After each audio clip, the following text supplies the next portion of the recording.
Während ich im Underskin gespielt habe, habe ich mit dem Tim angefangen zu spielen. Wie hast du den eigentlich kennengelernt? Voll. Der Tim ist der Gitarrist von Whiteout, meine jetzige Band. Und wie habe ich Tim kennengelernt? Keine Ahnung im Fall. Ich weiß. Er hat in Promusik gearbeitet, an der Hardrock. Ja. Voll. Und ich war ein paar Mal dort, habe Gitarre ausprobiert, so nach dem Arbeiten und so.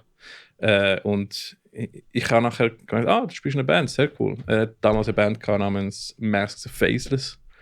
Und irgendwann haben sie einen Gitarrist gebraucht und sie haben Gigs geplant, glaube so 2 oder 3 Gigs. Der Gitarrist war nicht mehr dabei gewesen. Und ich so, fuck, wir brauchen jemanden, der hilft. Und ich so, hey, ich helfe gerne mit, oder? Also haben wir mal geprobt in Luzern, haben wir 2 oder 3 Shows gespielt, sehr cool gewesen. Währenddessen bin ich immer noch anders gewesen, aber ich habe gemerkt, so, wollte ich nicht mehr. Habe ich dort aufgehört, mit dem Team angefangen, an Whiteout zu arbeiten, eigentlich. 2015. Und ja, nachher ist ein Jahr gegangen, bis wir alle Members gefunden haben, eigentlich. Also wir haben für das Video einfach Songwriting gemacht und unsere Mabel getroffen. Geil. Und einfach so zeigen, so, lass den. Und ich so, ja, lass die.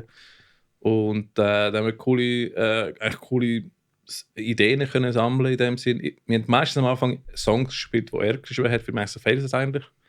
Er war Metalcore und er hat viel mehr Ahnung von Metalcore als ich. Sogar jetzt habe ich Mühe mit Metalcore schreiben, Alter. Und ja, es ist aber es wird immer besser, sagen wir so. Nice. Was haben wir nachher gemacht? Dann ist Whiteout eigentlich entstanden. Also offiziell 2015, nein, nicht offiziell. 2015 so angefangen sind so Underground, wir zwei. 2016 war das erste Konzert mit Save Last Breath, Atropas und Bleed Someone Dry. Das ist sehr cool. Warte, ist das die Plattentaufe von Atropas und Save Last Breath die Doppelplattentaufe? Ja. Wir sind Opener. Weißt du, wer dort an der Bar geschafft hat? Du? Eversis. Ja. So war ein geiler Abend. Ja, das war crazy. Ja, das war crazy. Weil der Konzert war lustig, weil als wir zugesagt haben wir noch keinen Schlagzeuger gehabt. Und einen Monat... Eckert hat es schon gemacht. Ja, also wir haben einen Monat vorher zugesagt, vor dem Konzert. Ja. Und nachher haben wir Aushilfe gefunden beim Dano. Der war damals schon mal bei Searching for Diamonds. Und den Mike haben wir ja von Searching for Diamonds genommen. Ja. Oder? Unser Sänger Mike war vorher bei Save Last Breath und Searching for Diamonds. Mike, die Bandhure, Alter. Mike, die Bandhure, du. Geile Sicht. Dann der Dano, er war schon bei Searching for Diamonds. Searching for Diamonds haben 2014 Banger-EP rausgehauen. Ja, die war geil. Das war richtig geil. Die mit der Dreckhand, gell? Ja, genau, mit der dreckigen Hand. Ja, die ist geil.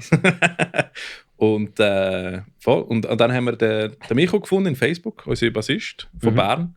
Er kommt jedes Mal proben von Bern. Die Band ist einfach auch so zusammengewürfelt von... Okay, gut, ich muss nichts sagen. Ja, wir haben... Ja, du später wieder so. Voll, ich meine, wir sind 3, die in Zürich wohnen, einer wohnt in Luzern und einer wohnt in Bern.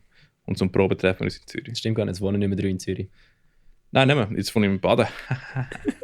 Aargau, Bruder. Und voll. Wo bin ich? Ich habe verloren. Erstes Konzert.